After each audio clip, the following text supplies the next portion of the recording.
Hello, my name is Boyd Bailey with Wisdom Hunters. I'm my friend here, Russ Crosson. Russ, you've been in Atlanta, what, 25, 30 years now? Over 30 years. We're both getting older. Yeah. Good Kansas. Hair gives it away. Yeah. Good Kansas man, good Midwesterner, but have always admired Russ's heart for his boys, and they're all grown now.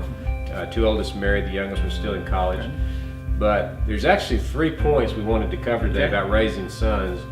What not to do, what to do, and what are God's expectations. And I know you don't have the simple formula. No, there's no formula. But there's some things you've learned over the years. So, well, Boyd, I appreciate you asking me. On that first question, what do you not do? And if I had to sum that up in one word, I'd say, anger doesn't work. And with boys, especially for men, they can really push our buttons. As they mature through the teen years and they're starting to try to spread their own wings, they can do a lot of things that could really get you going. But anger doesn't accomplish anything. So I think that verse in James is what's kind of always been my mantra: try to be quick to listen, slow to speak, and slow to anger. Because I've had to ask for forgiveness a few times, but anger doesn't work. I mean, somebody has to be the adult, right? Right, and so you just have to walk in the Spirit and realize that anger and yelling, that's not going to mold them like you want to mold them. Yeah, and I've even had times where I've had to say, time out.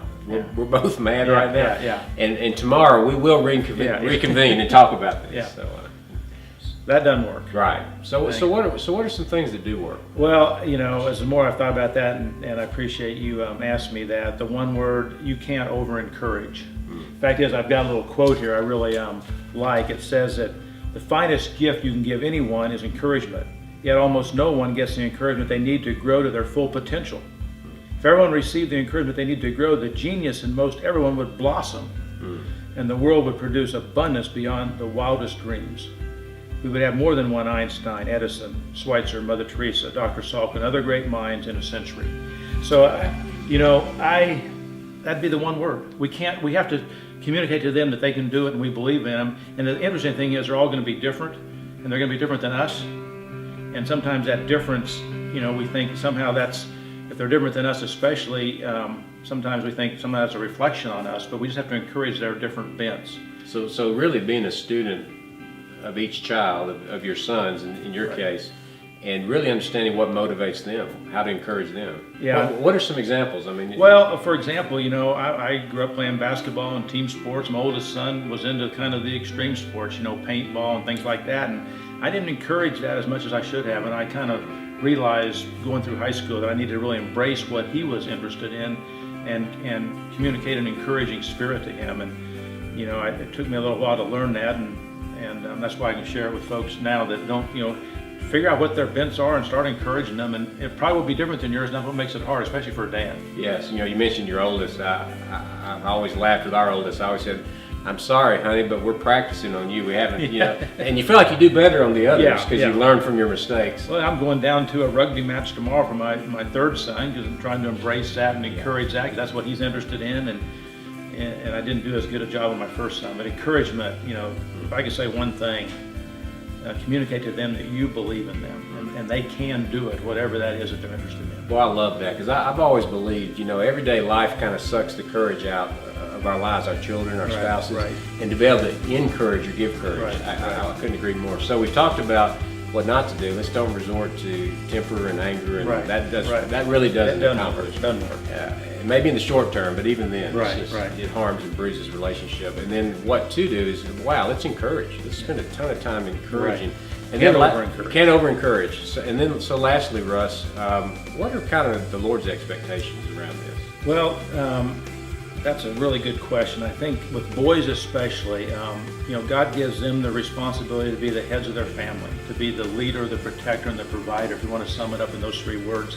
And I think the best word picture I could give here is, when Prince Charles and Diana had their 2 sons, and they were younger, they realized they weren't just raising little babies, they were raising potentially future kings. And that's what we've got to realize. When we're raising these boys and they're little and then they go through adolescence and all that, we are raising future leaders of their family. And we have to keep that always out in front of us with how we teach and instruct and guide, because they are going to be leaders. And so we have to model that for them as men, but we have to keep that in mind. We are raising future, in essence, kings of their household, and I think if we keep that, because that's God's role for them. He wants them to lead, protect, and provide for their families. It's very clear in Scripture about that. And so, as I'm molding them, I got to keep that in mind. I'm trying to help them learn that that's their ultimate responsibility. I love that word picture you just gave. Lead, protect, what?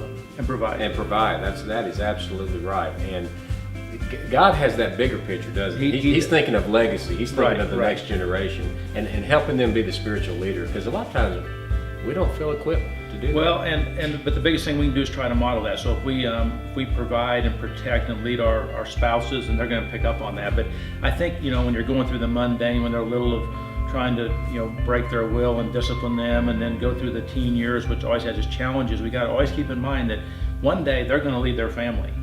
And so I want to try to equip them to be ready to do that. And so that's, if I can keep that in mind, that I'm going to give them roots and then wings. And of course, that's just happened to us with our oldest two, and my wife's still struggling with that quite a bit. But I said, honey, you wouldn't want them still around here, because we raised them to go lead their families. And so roots and then wings. Roots and then wings. And it's like somebody said, when you get married, you get on a train, and then as you go along, other people join the train with you, your kids, and then they all start getting off the train, and you end up with just your wife again. And so that's kind of where we are.